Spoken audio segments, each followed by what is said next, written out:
So this is going to be the hardest video I've ever had to make. So I don't care if I look a mess because I've been crying for 2 days.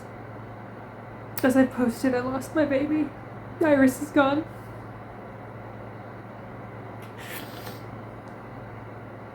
So I want to first explain what happened, and then I wrote a song for her, and it's going to play with her videos and memories from the years. So as many know from earlier videos, Iris ended up with a duodenum growth that became a laceration. It ended up growing.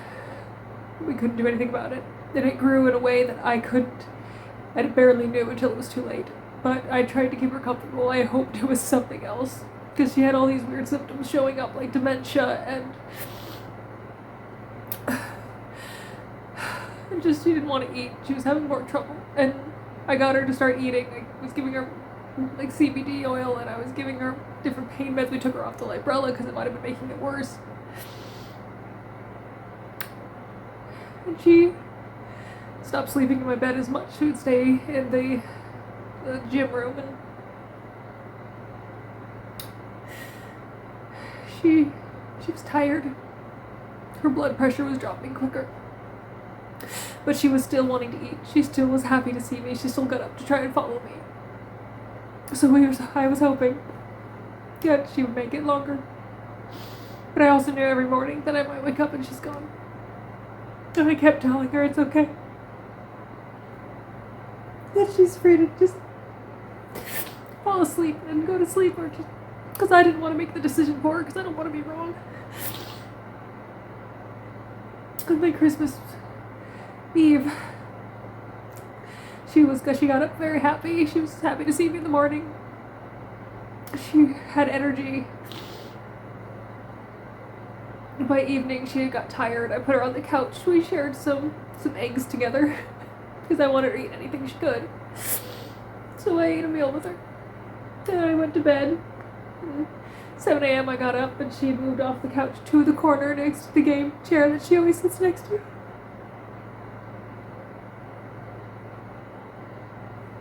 And I went back to bed.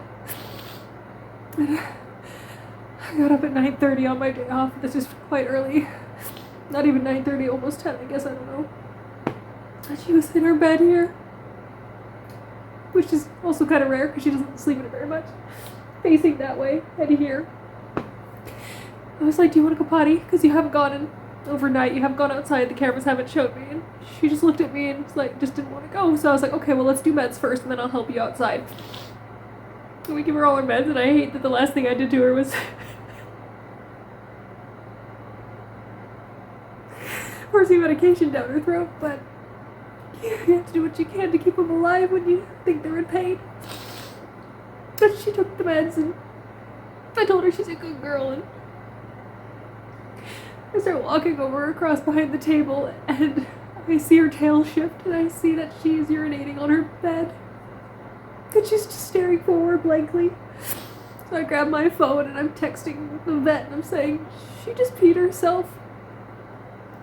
And I hear a clink, because I'd given her water in a bowl, and her paw hit it as she fell over. And I knew she was having a seizure, so I dropped my phone, I ran over, and I grabbed her head. And I supported her through it. And I know she didn't feel anything. And I know there was no pain. But she still whined. And that's involuntary, but it hurts to remember that. And then she never came out of the seizure. She didn't start looking around or lifting her head. And so I went upstairs quickly, and I told my landlady and her son, who was here for Christmas, I said, Iris just had a seizure and I don't think she's gonna make it. So they came down with me, and we held her. She had the seizure at 10:01 in the morning. She was gone by 10:14.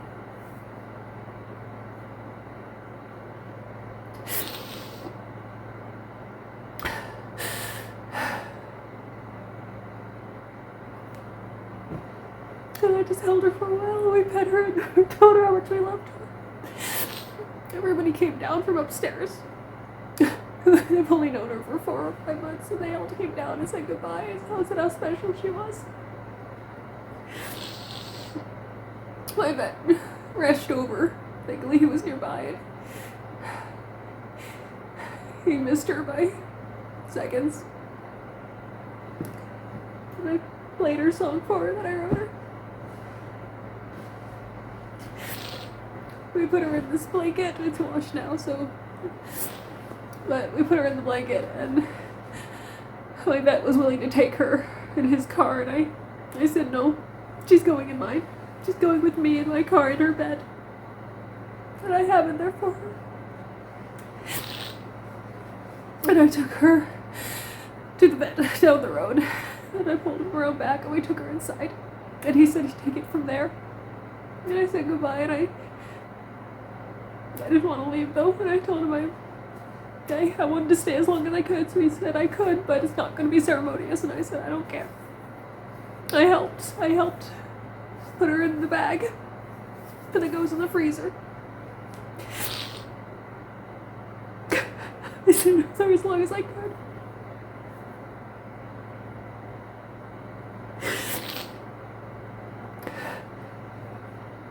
She'll be cremated and returned to me in a few weeks. And it is so hard.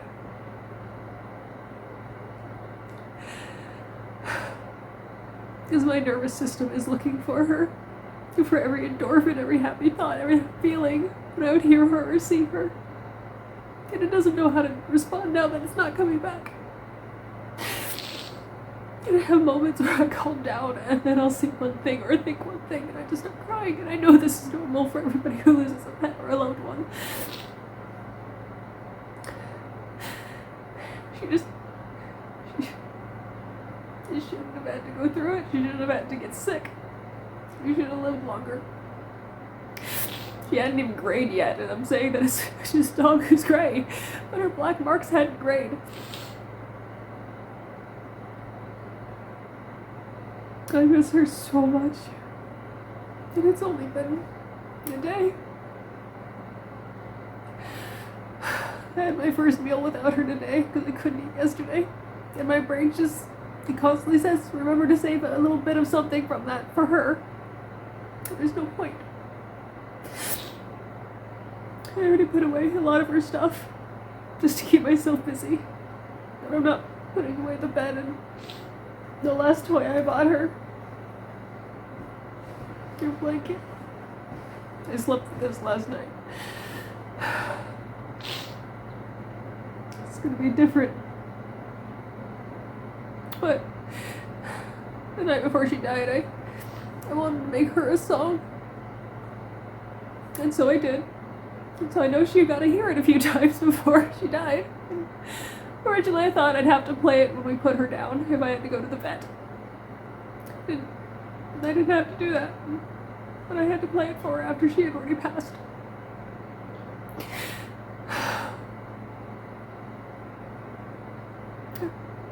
So Iris is not in pain anymore, and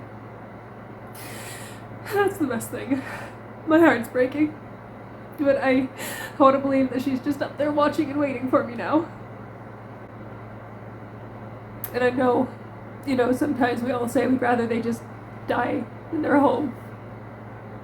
But I can say, I think it's a lot more painful to watch than when we put them down at the vet. Because then we drift them to sleep first before we do it.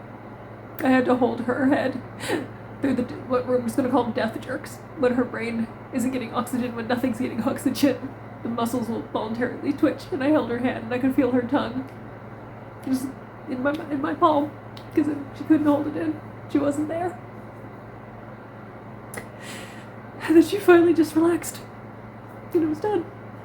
I know she didn't feel anything after that seizure.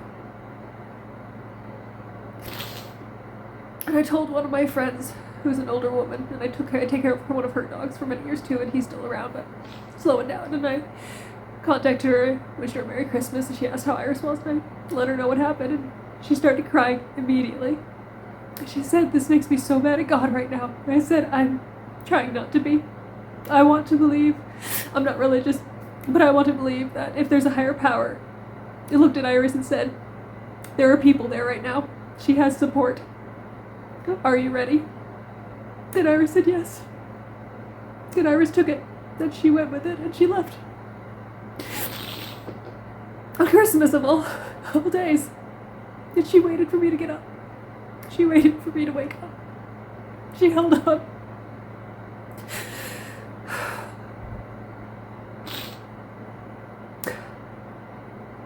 I know the pain will numb in time. But right now it is so raw. I've lost the thing that made me get up for 13 years. The thing I stayed alive for. And now she's gone.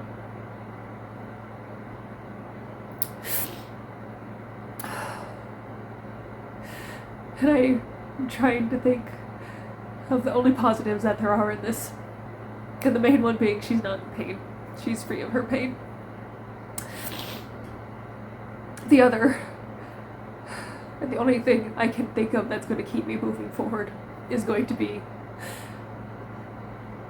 the next puppy. Because I told her I'm not going to just sulk and sit and be miserable. I'm going to be miserable, but I'm going to keep going. I've already applied for a breeder that I have had on save for a while. Because the puppy will not come quick. And that's the only reason I did it early, because I needed something to focus on. Something positive. So, right now, he's going to be very quiet. The feeling of quiet is so much worse than hearing the silence. So for now, I'm going to be alone for a bit. And I'm going to take some time to heal. And I'm going to prepare my heart for the next one, so that I can give all the love that I gave Iris to the puppy. And I thank everyone who's kept with my channel. I know it's not big, but thank you for being there and showing Iris support through the years. And it's not going to be the same without her. Okay. So now I'm going to let the video play on with just the music that I wrote her and just memories of her. Sorry that this kind of was a downer for Christmas, but we all loved her. I certainly did. I love you, Iris.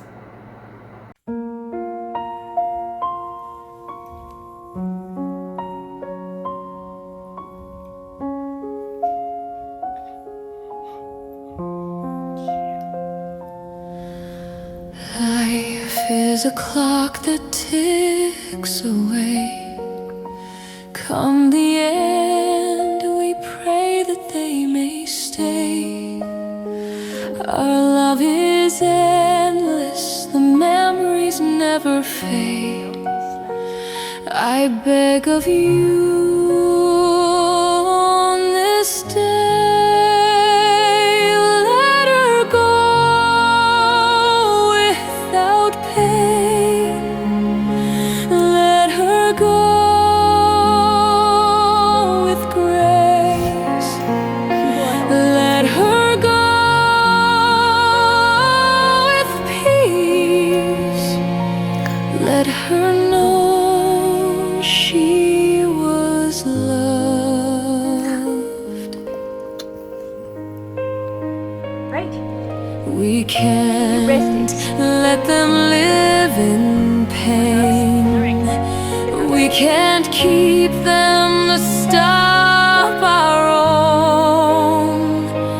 Every moment is forever cherished, sitting before their gravestone. Let her go in comfort. Let her go without fear.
Close your